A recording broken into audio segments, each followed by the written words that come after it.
किशन अपनी क्लास का मेधावी छात्र था। उसे शांत रहना पसंद था। वह ज्यादा किसी से मतलब नहीं रखता था। वह अपना खाली समय अधिकतर लाइब्रेरी में बिताता था। उसी क्लास में काजल भी पढ़ती थी। किसान की तरह काजल भी ज्यादा किसी से लगाव नहीं रखती थी। कॉलेज में फ्रेशर पार्टी होने वाली थी। टीचर ने सभी बच्चों को भाग करने के लिए कहा। किशन और काजल एक ग्रुप में थे। उन्हें एक नाटक प्रस्तुत करना था जिसमें किशन काजल का हसबैंड बना था। नाटक बहुत अच्छे से बीता। बच्चों और टीचर को किशन और काजल का किरदार खूब पसंद आया। अगले दिन क्लासरूम में पंकज और काजल एक दूसरे को देखकर हल्की सी स्माइल पास किए। काजल कॉलेज के हॉस्टल में रहती थी, जबकि किशन कॉलेज की बस से आता था। एक दिन मौसम खराब होने के कारण कुछ टीचर कॉलेज नहीं आ सके, जिसके कारण लंच के बाद बच्चों को लाइब्रेरी में पढ़ाई करने के लिए कहा गया। किशन लाइब्रेरी के एक कोने में बैठकर पढ़ाई कर रहा था। तभी काजल बुक लेकर किशन के सामने खाली पिडीढी ही कुर्सी पर आकर बैठ गई। दोनों एक दूसरे को देखकर मुस्कुराए। काजल ने कहा, उस दिन पार्टी में आपका रोल कॉलेज के सभी लोगों को खूब पसंद आया। किशन ने कहा, आपका भी। काजल बोली, तुम्हें मैं अक्सर अकेले देखती हूँ। तुम्हारी अन्य बच्चों के साथ दोस्ती क्यों नहीं है? किशन ने कहा, आज तक मुझे मेरी सोच का दोस्त ही नहीं मिला। काजल ने कहा, अच्छा तो ये बात है। हाँ, किशन ने कहा। दोनों तेजी से हंस पौड़ी काजल बुक से देखकर कॉपी में कुछ लिखने लगी। किशद भी अपनी पियरहाई में व्यस्त हो गया। कुछ समय बाद काजल ने बहुत हिम्मत करके अपनी कॉपी किशन की तरफ बढ़ाते हुए पूछा, इस प्रश्न का जवाब क्या होगा? किशन ने पेज पलटकर देखा। कॉपी में लिखा था, क्या तुम मुझसे दोस्ती करोगे? किशन को किशन उसी दिन पसंद आ गई थी जब दोनों ने नाटक में भाग लिया था। किशन ने अपना पेन निकालकर बेडी दीदी थी लंबी चौधी बात लिखी, काजल तुम मुझे फ्रेशर पार्टी में ही पसंद आ गई थी, मगर मैं तुमसे अभी तक अपनी दिल की बात नहीं कह सका। लेकिन क्या तुम सच में मुझसे प्यार करती हो? लिखकर कापी को काजल की तरफ बढ़ा दिया। काजल दिया नेकी सिम ने जवाब में लिखा, किशन मुझे भी उसी दिन से लगने लगा था कि तुम मेरे दोस्त बन चुके हो। मैं सच में तुमसे दोस्ती करना चाहती हूँ। अपनों के लिए सबसे अच्छे उपहारज, काजल ने फिर लिखा। तो कैंटीन चले। काजल ने मुस्कुराकर सिर हिला दिया। दोनों ने कैंटीन में एक दूसरे को चॉकलेट देकर अपने प्यार का इजहार कर दिया। काजल किशन के पास बैठी थी। मौका देखकर किशन ने काजल के सिर पर हल्का सा किस किया। काजल ने भी किशन को कसकर हग कर लिया। दोनों उस दिन से एक साथ रहने लगे। दोनों की दोस्ती धीरे धीरे बढ़ती जा रही थी। क्लास के और कुछ दोस्तों को भी पता चल गया कि किशन और काजल बहुत अच्छे दोस्त हैं। किशन अब काजल के बारे में सोचता रहता था। उसने पढ़ाई की तरफ ध्यान देना कम कर दिया। आखिरी सेमेस्टर की परीक्षा होने वाली थी। काजल ने कहा, हम दोनों एक ही कंपनी में जॉब ज्वाइन करेंगे और एक साथ ही रहेंगे। किशन भी इस बात से सहमत था। दोनों का सिलेक्शन भी एक अच्छी कंपनी में हो गया था। परीक्षा होने के बाद दोनों को कंपनी ज्वाइन करनी थी, लेकिन वह किशन अपने आखिरी सेमेस्टर की परीक्षा को पास नहीं कर सका। अब दोनों के बनाए सभी प्लान टूट चुके थे। कंपनी सफल बच्चों को ही ले रही थी। किशन ने काजल से कहा, तुम कंपनी ज्वाइन कर लो, मैं 6 महीने बाद ज्वाइन कर लूंगा। किशन अपनी पढ़ाई में लग गया। काजल जॉब करने लगी।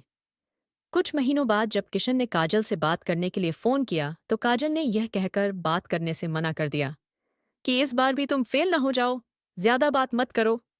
काजल और किशन की फोन पर बात लगभग बंद हो चुकी थी। किशन की दोबारा परीक्षा होती है। वह इस बार परीक्षा में सफल हो जाता है।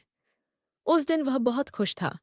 यह बात बताने के लिए उसने काजल को फोन किया, लेकिन उसका फोन स्विच ऑफ था।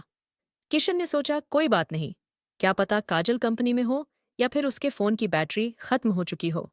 शाम को फिर से किशन ने काजल को फोन किया, लेकिन उसका फोन अभी भी स्विच ऑन था। उसने कई बार फोन किया, लेकिन उसकी काजल से बात नहीं हो सकी। किशन को अगले दिन उसी कंपनी में जॉब ज्वाइन करना था, जिसमें पहले उसे और काजल को ऑफर लेटर मिले थे। कंपनी में पहले दिन सभी कागजी कार्यवाही करते हुए किशन को दोपहर हो चुकी थी। कंपनी के मैनेजर ने कहा, किशन कैंटीन में जाकर लंच कर लो, लंच के बाद फिर यही मिलते हैं, फिर तुम्हें ट्रेनिंग देता हूँ। किशन कैंटीन में पहुंचा और जो देखा तो उसके पैरों तले जमीन खिसक गई। काजल उसकी कॉलेज फ्रेंड किसी हैंडसम लड्डी डेके के साथ हंसते हुए एक थाली में खाना खा रही थी। दोनों बहुत खुश नजर आ रहे थे। किशन काजल के पीछे वाली टेबल पर बैठकर लंच करने लगा। काजल की बातों को सुनकर किशन को समझ आ गया कि हो न हो यह उसका बॉयफ्रेंड है। तभी काजल का फोन बजता है। उधर से आवाज आई, तुमने अपना पुराना नंबर क्यों बंद कर दिया? काजल कहती है, उस नंबर पर किसी फालतू लड्डे धक्के का फोन आता था, इसलिए मेरे दोस्त रोहित ने वह नंबर बंद करवा दिया। पीछे बैठे किशन को काजल की बातों को सुनकर बहुत दुख हुआ। उससे खाना नहीं खाया गया। वह उठकर अपने ट्रेनिंग रूम में चला गया। किशन बुद्धिमान था, उसे 1 महीने की ट्रेनिंग देकर टीम हेड बना दिया गया। अब काजल और रोहित किशन के टीम में आ चुके थे। पहले दिन किशन ने अपनी टीम को एक कैबिन में बुलाकर मीटिंग ली। काजल अपने सामने किशन को देखकर कुछ बोलना चाहती थी, लेकिन किशन ने चुप करवा दिया। किशन का स्वभाव कॉलेज लाइफ से ही बहुत साधारण था, लेकिन उसने काजल के चक्कर में फंसकर अपना कीमती समय खराब कर दिया था। किशन ने काजल और रोहित को कभी बदले की भावना से नहीं देखा। वह उन्हें कभी परेशान भी नहीं करता था। काजल ने रोहित को यह बात भी कभी नहीं बताई कि किशन और मैं कॉलेज में एक साथ पढ़ते थे। नेहा समझती थी कि रोहित उससे शादी करेगा, लेकिन रोहित ऐसा कभी नहीं सोचता था।